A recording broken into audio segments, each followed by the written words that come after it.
Hi everybody, thanks for joining me for today's video. My name is David, I'm a life coach and I make videos I'm hoping to help you guys learn from your past experiences so you have better ones in the future.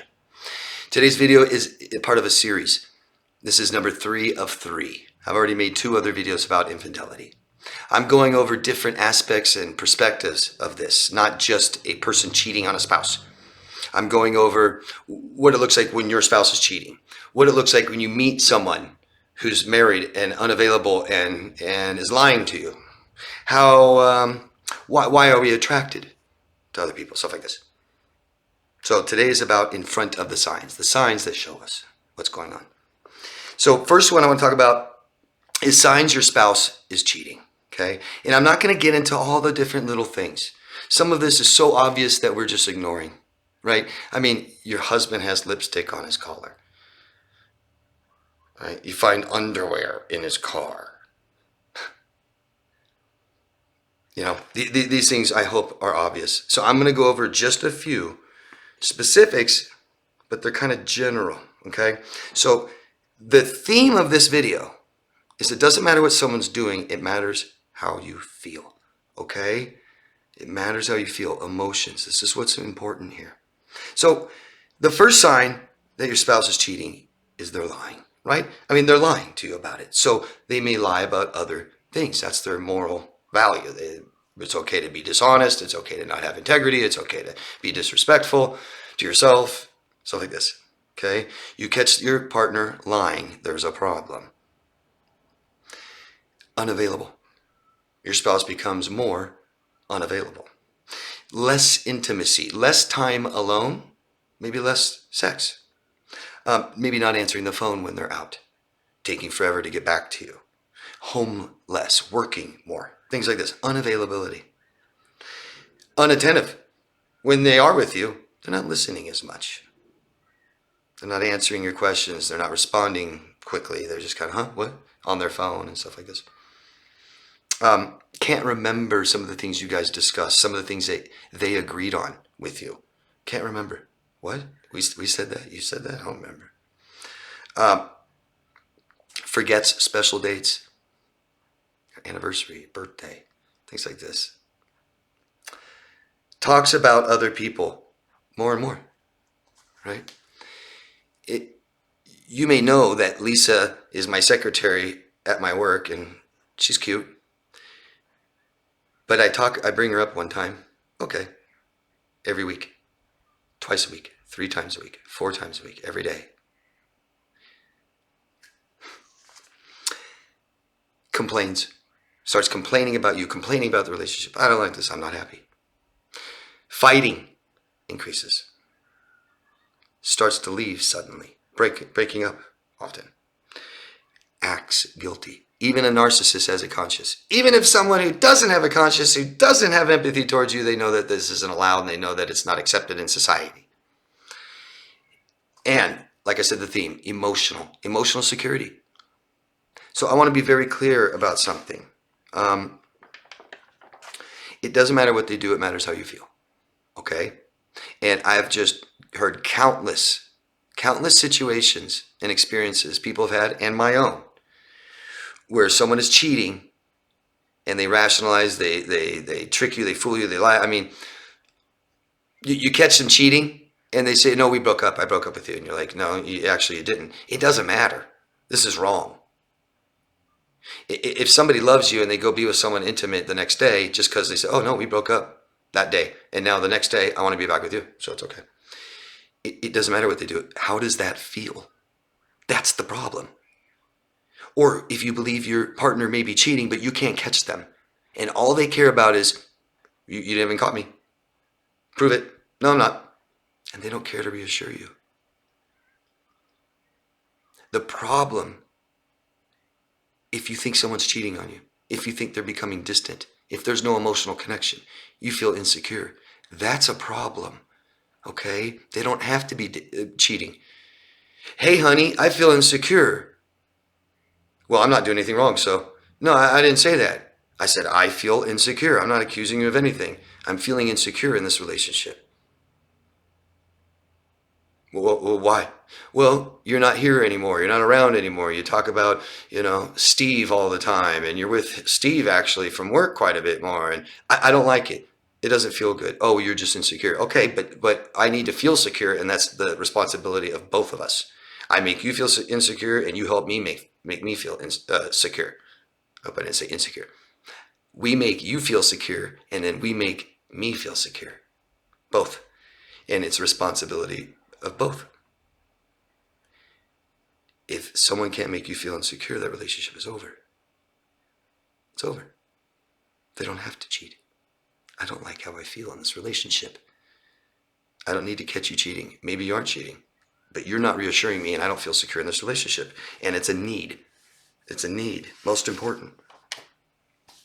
Signs a new person is committed to someone else, right?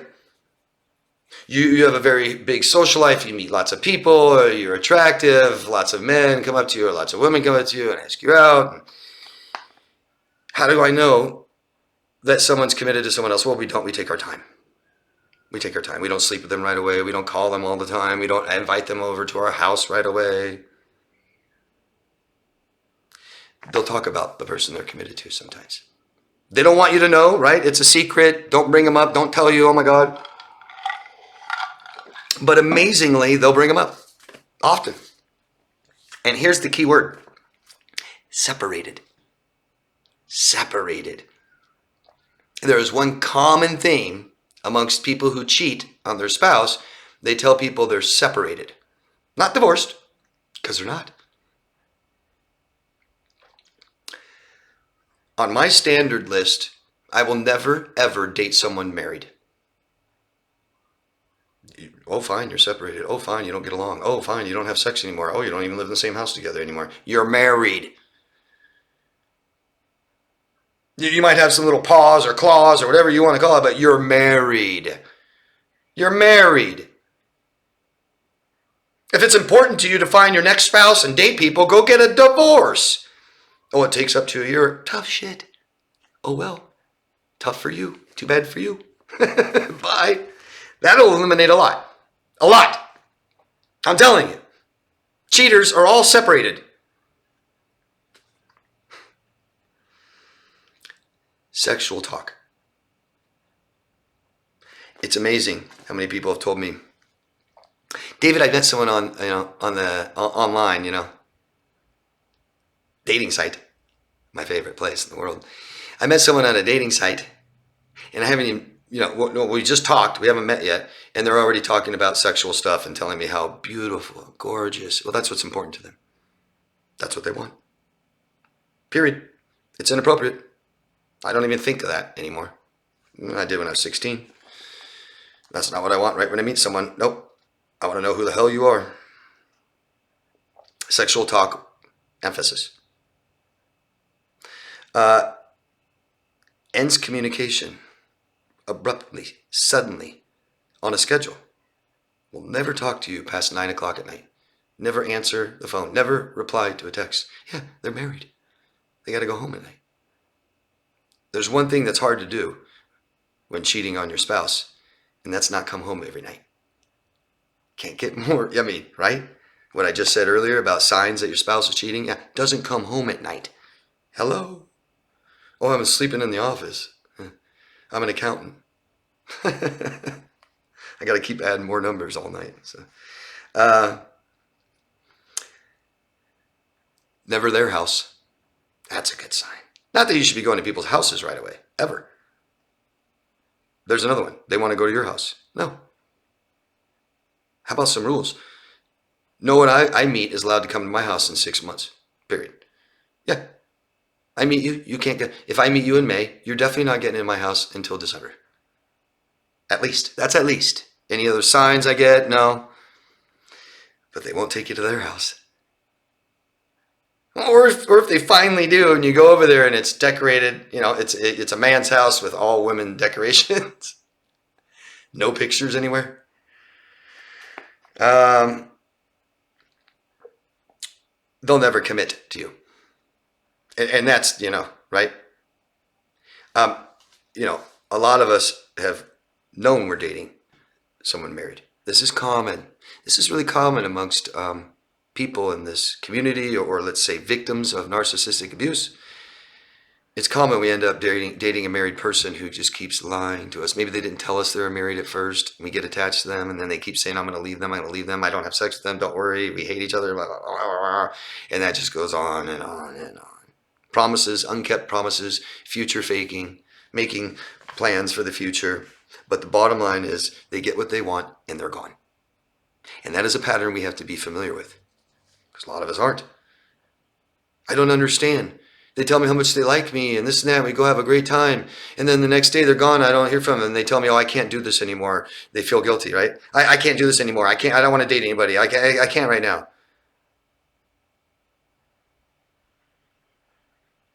And then they call me up again and they want to come over again. But they said they didn't want to do it. But now a few days later, they want to come over again. And I'll say, did you have sex? Yeah. So the common theme is they're coming over and having sex and then breaking up with you, saying, I can't do this anymore, or they're just gone, or don't talk to you, don't care for a few days. Yeah, they're using you for sex. That's why we don't have sex with people right away. That's why we don't allow people in our house right away, because I'm going to tell you something right now. If somebody's committed and is married to someone else, they don't want to sit there and build a relationship with you.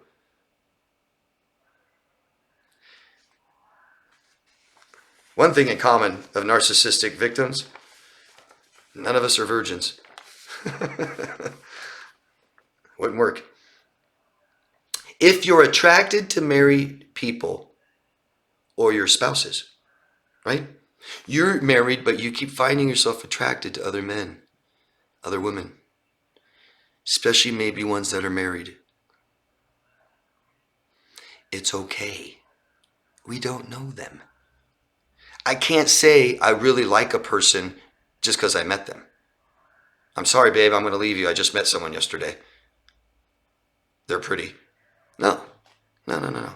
We don't know them, and it's okay to admire someone else. And it's okay to be admired. It's a sign of high emotional intelligence. I don't mind if my spouse, if I was married, but when I had girlfriends, I don't mind at all that my girlfriend admires another man and can tell me. It's great. What do you admire about that man? I want to know. Admiration is okay. It's healthy. You may just, because if you're attracted to someone walking by, you don't know them. You don't know them.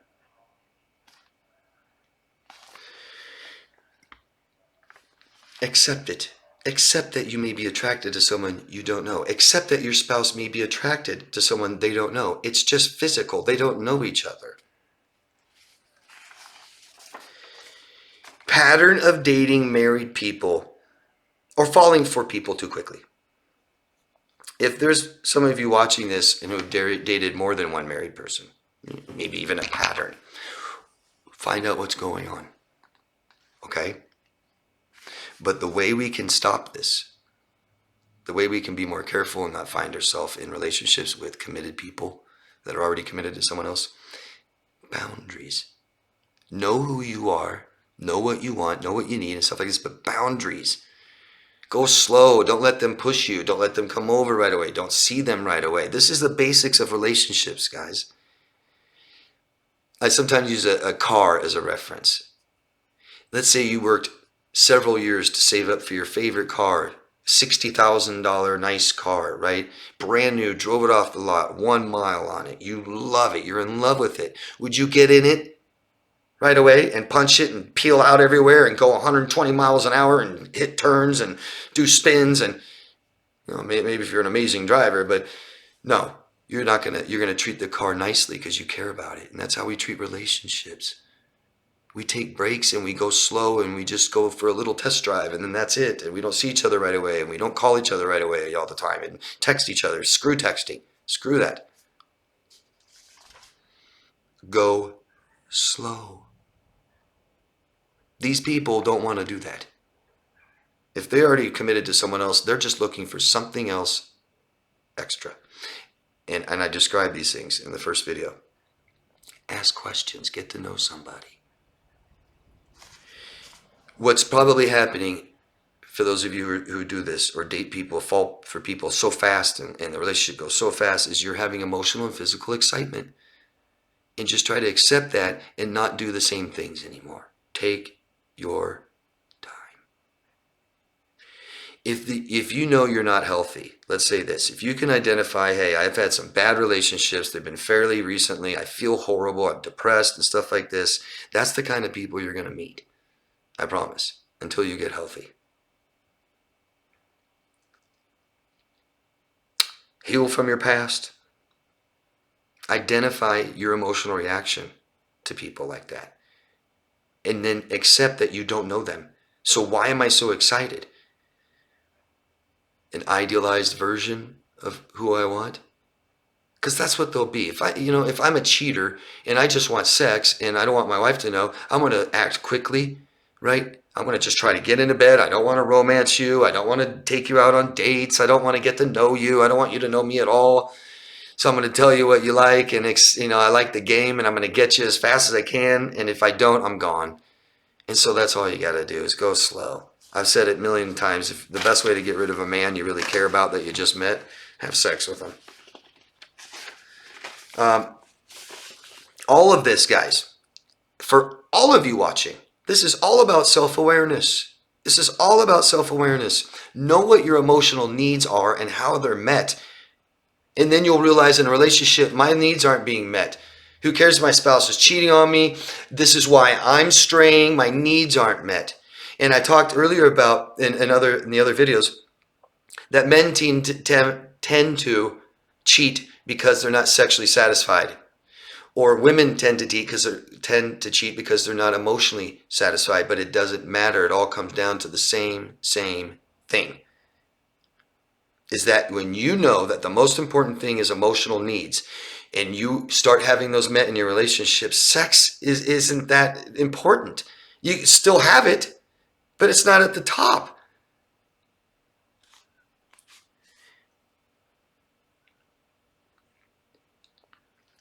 Know what you want, okay? Know what you want. Do you want one night stands? Do you want to meet someone and have sex with them in a week, in a month? Say it now before you meet someone and get overwhelmed at how amazing you think they are. What do you want? Do you want to be married someday? Do you want to have children? Do you want to be married again? Do you want to have children someday? Then what's the point of going on a dating site, meeting them, going to their house and having sex in a week? If you could take anything from this, I'm telling you, that's the best way to lose somebody. It'll never work that way. How about sex? Because this is what I get. David, sex is important to me. Good. It's healthy. Good. But how about instead of sex being so important, it be more special? Yeah? Because when sex is so important to me, I might have it with strangers. I might leave my spouse because they're just not quite good enough in bed. And that stuff is crap. It really is. I mean, you have some obviouses why people aren't good in bed, some medical conditions and stuff like this, but come on, man. What are you guys trying to make porn together or something? You filming it and selling it? Like, make love. Sex with a stranger versus love. You can't love somebody unless you know them. I hope these videos, these series of 3 videos, I hope they've helped you guys understand why we cheat, and it's okay to be attracted, and how important admiration is, and to accept it, and to feel secure in our relationships. Most important is our emotional needs. When there's a problem, your emotional needs, or at least one of them, isn't being met. Okay? Other problems when you meet somebody is that the values don't match. I've made a ton of videos on how to have healthy relationships, what they look like, how to start and stuff like this. They're in my Healing c-ptsd playlist, so if you're interested, go watch them and always ask me questions. I got a weekly Q&A video where I answer everyone's questions, okay? Anybody want help with any of this stuff, you can contact me at daviddemars.com. The link's down below. And I'd appreciate it. Drop a thumbs up if you like this video. Tell me why. Ask questions. I'll always answer them. And I love your guys' experiences down below. For all of you who like these videos, go down in the comment section and read some of people's comments. Okay? Thank you, all of you. Good luck. Love yourself first. Bye.